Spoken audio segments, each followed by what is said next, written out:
මම වයිෆ් එක්ක ආවේ නයිට් ක්ලබ් එකට යන්න. ඒත් එදා ක්ලබ් එක ඇතුලේ ලොකු සෙනගක් හිටියා. ඒ නිසා අපි දෙන්න ඇතුලට නොයා පිට වෙලා ගියා. ඒ වෙලාවෙ එතන රණ්ඩුවක් වෙනව දැක්කා. එතන හිටියා 4 දෙනෙක් මගේ යාළුවෝ. මම ඒ රණ්ඩුවට සම්බන්ධයක් නැහැ. යෝෂිත රාජපක්ෂ කොම්පඤ්ඤු වීදිය පොලිසිය හමුවේ ඊයේ කට උත්තර ලබා දෙමින් කියා සිටියා.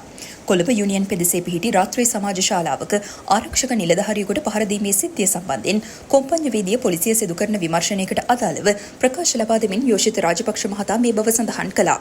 යෝෂිත රාජපක්ෂ මහතා මෙන්ම ඔහුගේ බිරිඳගෙන්ද පොලිසිය ඊයේ ප්‍රකාශ ලබාගත් අතර පැය 3කට ආසන්න කාලයක් තිස්සේ මෙම ප්‍රකාශ ලබා දීම සිදු කළා.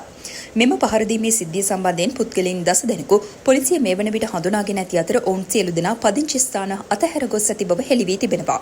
මෙම පහර දීමට සම්බන්ධව සැකකරුවන්ගෙන් වැඩි දෙනෙකු කොළඹ එක්තරා රගර් ක්‍රීඩා සමාජයක ක්‍රීඩකයින් බවට හඳුනාගෙන තිබෙනවා. සැකකරුවන් අත්අඩංගුවට ගැනීමට කොම්පඤ්ඤු වීදිය පොලිසිය විශේෂ කණ්ඩායම් දෙකක් පුළුල් විමර්ශනයක්ද ආරම්භ කර තිබෙනවා. මෙම පහර දීම සිදුවන අවස්ථාවේ හිටපු ජනාධිපති මහින්ද රාජපක්ෂ මහතාගේ දෙවනි පුත්‍රයා වන යෝෂිත රාජපක්ෂ සහ ඔහුගේ බිරිඳ එහි සිට ඇති බව පොලිස් විමර්ශන වලින් හෙළි වී තිබෙනවා.